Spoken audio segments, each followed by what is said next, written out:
All right, welcome. We are going to go over how to use Nextcall or the rapid phone dialer. So the first thing that is important is getting everything set up. So that's what we're going to focus on today. So when you go into Nextcall and you go Nextcall settings, the first one is your general settings. So do you want to hear the ring while you're doing the calls? Otherwise, it's just the dead air. How long do you want it to ring for? You want the emails to go out automatically. And then what do you want to happen with the duplicates? And then when you have that set, you just save the changes. All right, the next thing, we're going to skip over the disposition sets and go to a couple of the other things first. So the voicemail library. So this is, if you scroll to the bottom, you can actually call into the phone number and enter the PIN and just follow the voice prompts and it will walk you through saving your voicemail. So after you have it saved, it will show up in your list of options and it will just be blank, or it will have the date as the name, and you can change the name of it. So it takes a little bit of time for that to process.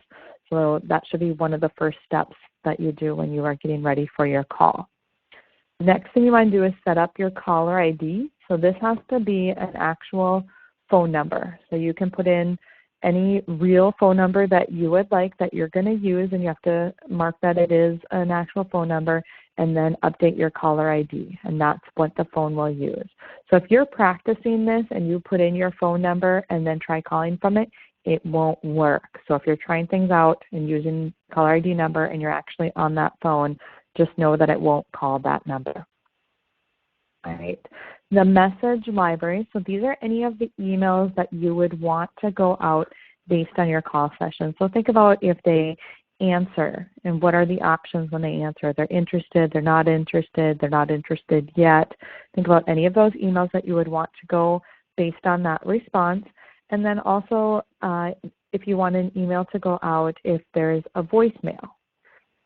You can set that all up in the message library. So those are just the emails that go out.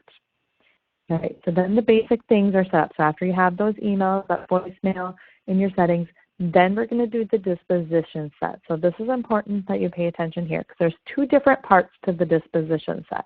So there's the no answer set and the live answer set. So first we're just going to talk about the no answer set, and it says it right here very clearly. So this is when the phone is actually ringing. So you have not connected with a live person. So it may be a voicemail, no answer, busy, signal, bad number, fax machine. Then what you do over on the right side is you edit what happens.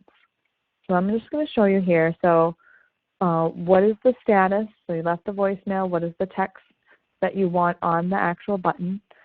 What is the note that you want left in that person's contact record? So this will automatically be added to their contact record.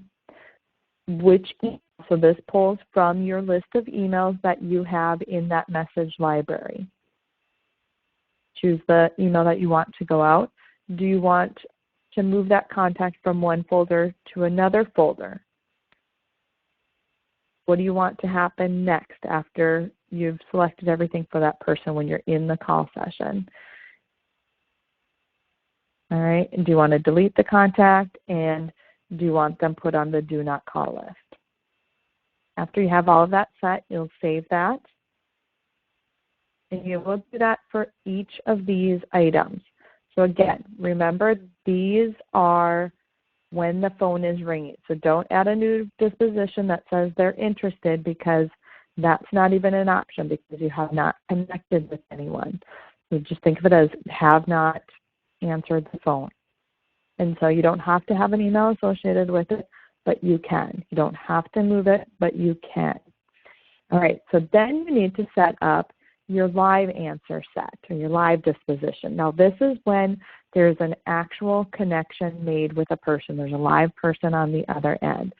So what you can do is just copy this default one, and then you need to edit it.